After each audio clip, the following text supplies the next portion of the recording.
Hi, I'm Katie Webster, and this is Dan Laren, and Hello. we're here with another episode of Case of the Week.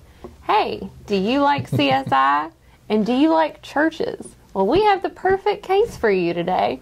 Dan, why don't you tell us a little bit about this case? Well, this case involves both of those things. CSI is a show that I can't watch, really, because on that television show, the police always find DNA evidence and fingerprints and fibers, and they match together broken pieces of glass. The problem for us is that jurors watch that show and they seem to think that that'll happen in the real world, and it's a rare thing for us to have that kind of evidence, but this case we did. This is a case that started in June of 2012 with a burglary that was reported in Cynthiana, which is Harrison County, not far from here. The police identified a suspect by the name of Benjamin Frizzell because he pawned property that was stolen from that burglary here in Lexington. And when you pawn something here in Fayette County, you have to leave a thumbprint and use your ID. And so that happened. A couple of weeks later, our police department responded to a burglary at a church here in Lexington. Now, most people go to churches for spiritual guidance or for community support or for a number of very worthy things. Unfortunately, some people go into churches to steal the copper that's there, or the air conditioners, or the property that's inside the church. It's terrible. And in this case, an unknown individual kicked out or broke out a basement window, went into the church, and stole a computer, a television, and some other property. About a week after the church burglary, a business owner here in Lexington up on High Street came to work, found that his company van was missing, went inside the business. There was a computer stolen, a camera, and the tools from the business had been used to try to break the safe open. The safe was still there, but it was damaged. Now in this case, or in these cases, our CSI people, the Forensic Services Unit of the Police Department, went out and they found fingerprints at the point of entry on the broken window of the church and on the safe from the business.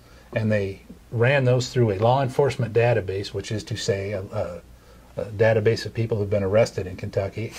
And Benjamin Frizzell's name popped out, and he's the gentleman who left his fingerprints on the pawn ticket from the Harrison County burglary. Wow. So, end of June, they found Mr. Frizzell. They arrested him. He declined to elaborate about his involvement in these burglaries or explain why his fingerprints were there. We charged him in Lexington with burglary and receiving stolen property. Okay. So did you get that case? It was me. When we do the records check, it turned out that Mr. Frizzell had been charged in Harrison County with burglary, criminal mischief, and theft. And it turned out that the victim in Harrison County was another church. So that established a pattern for us. The way it timed out is that he was charged with those offenses. He pled guilty but was released from custody. He came to Lexington to commit these crimes. He was arrested here. He pled guilty in Harrison County, was sentenced. Then he pled guilty here and was sentenced as well. In Harrison County, he got 3 years. He was asked to pay restitution, a little over $2,000 for the damage to the church. In Fayette County, he was sentenced to serve 4 years. The loss in this county was about $1,500 to the church and the business.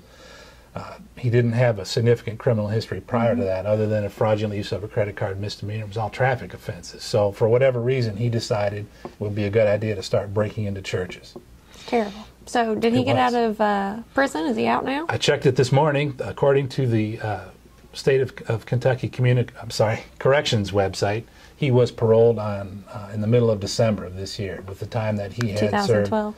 Right, and in December of 2012, he was put on parole, and as far as I can tell, he is out of custody on parole as we speak.